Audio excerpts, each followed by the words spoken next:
Hey, what's going on, everyone? This is actually going to be a review of Glory by Honor 9, a live review. I was at the show, got to hang out with Instant Classic 8 and the next big thing, Brian, before the show. We actually had some time to kill. We went to the NBA store. NBA store is very, very overpriced, really, really overpriced, but they pretty much have everything you could ask for, so it was cool to go there. And, we got something to eat and everything. I saw some guys from YouTube. I saw Monoxide. It was cool to meet him. It was just ultra crowded, though. You couldn't move in this building tonight. They definitely need to move back into the Hammerstein, in my opinion, because it was just so claustrophobic. And I met Sabu TNA Forever.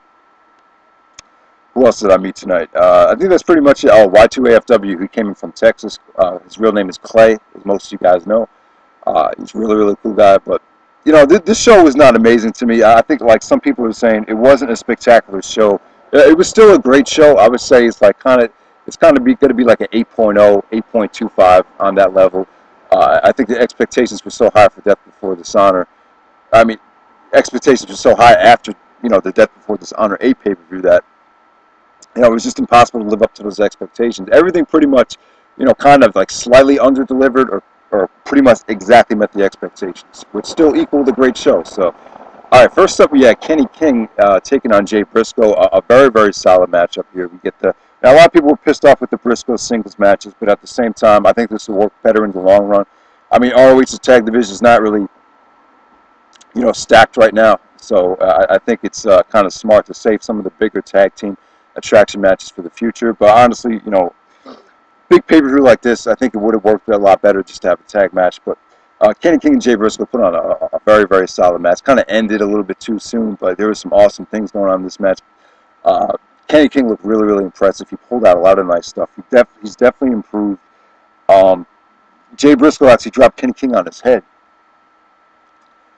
And then it got a huge "You Killed Kenny" chant. The crowd was awesome for this. For some matches, they were annoying, but for some matches, this crowd was extremely hot.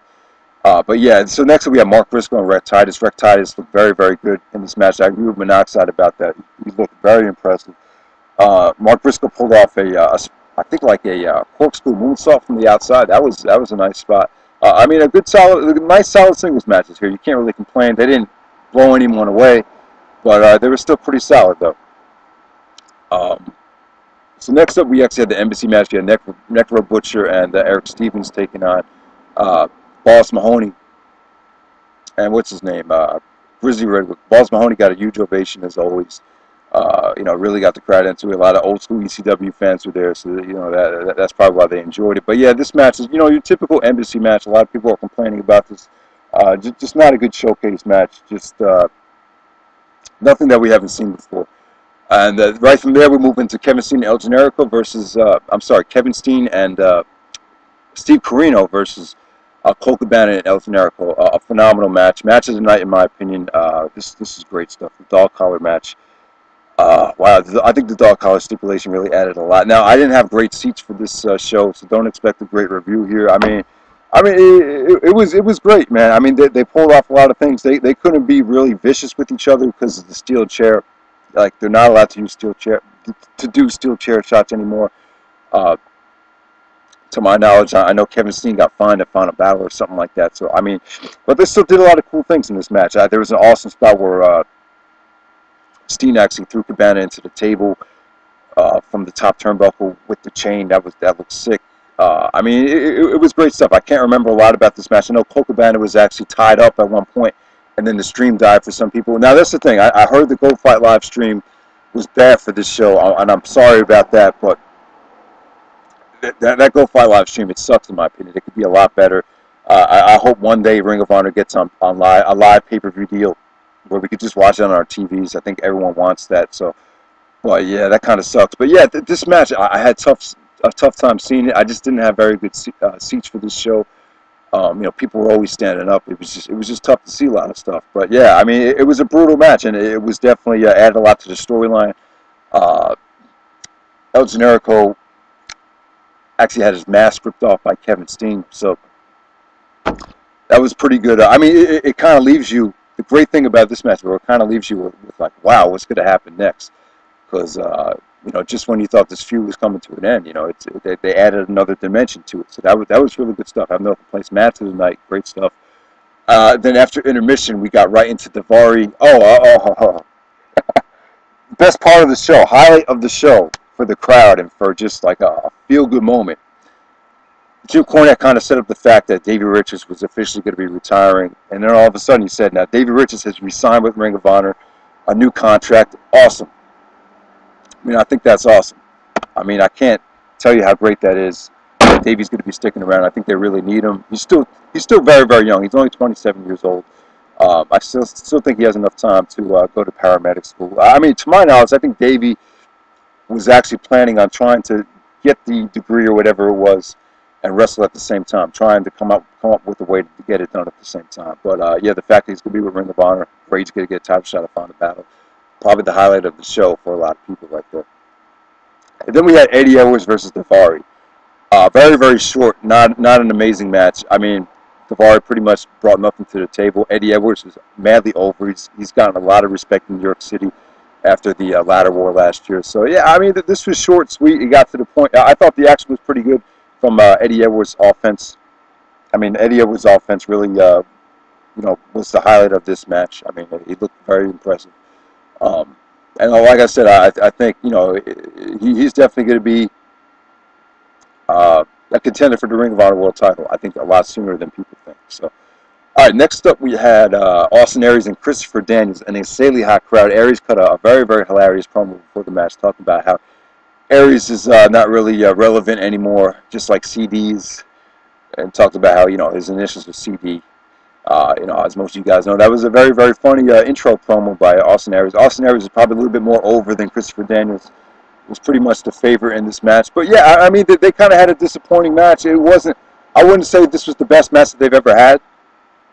It was still good. It was a solid 3.5-star match from what I saw. I mean, it was good action. It was a little bit slow. The thing that hurt this match was the crowd. The crowd was very, very annoying. The Golden Snack Cakes chants and the Twinkies chants kind of hurt the match in my opinion. But I thought it was still good though. The ending was sick. Aries busted out the 450 splash. Christopher Daniels kicked out of it. I thought it could have been a little bit more intense and a little bit more action-packed, but it was still a great match. It was still a very, very solid match. I mean, I can't complain too much. I think the problem was everyone was expecting this to top Omega and Daniels, and it really didn't come close at all. So, yeah. So next up, we had the world's greatest tag team, Shelton Benjamin and Charlie Haas, taking on the Kings of Wrestling. A great match. Now, the thing about this was, Charlie Haas looked very, very intense here. There was some very intense mat wrestling from him. Shelton looked great, as I think we expected. I mean, they look hungry. They look very, very hungry. I'd imagine that they'll probably end up in TNA. I would think that Kurt Angle will want these guys, to come to the roster, to be part of the roster. Obviously Kurt Angle loves both of them because they have the same amateur wrestling roots. So yeah, but the actual match, it was pretty slow actually. It was kind of a mixture of a Ring of Honor style match. Then the middle of the match, they kind of felt like a WWE style match. It definitely did. There was a lot of hot tags in the match.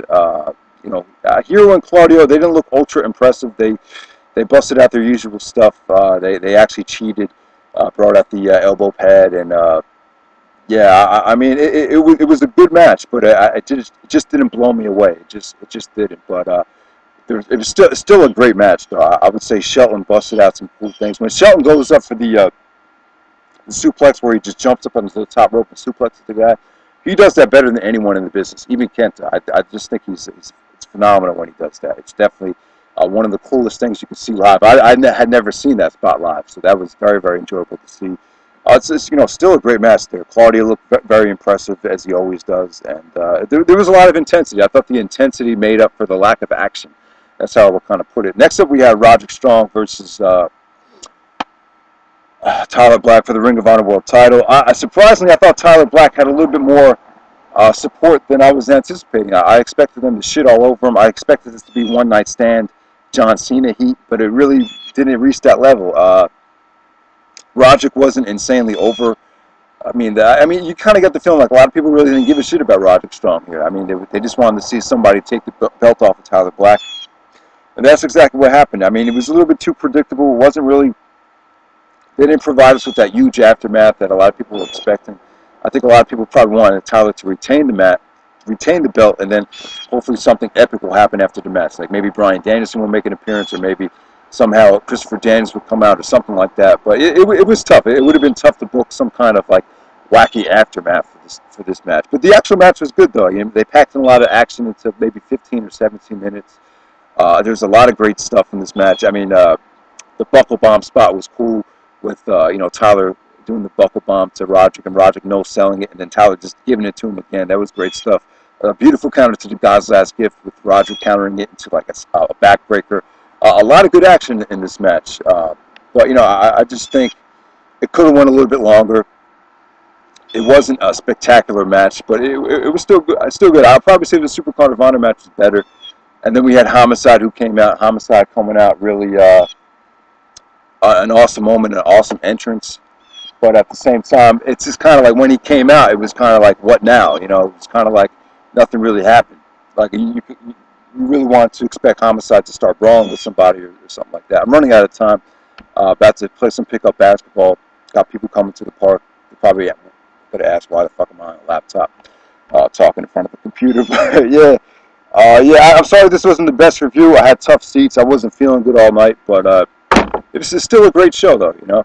All right, guys. Hope you enjoyed the video, and take it easy. All right.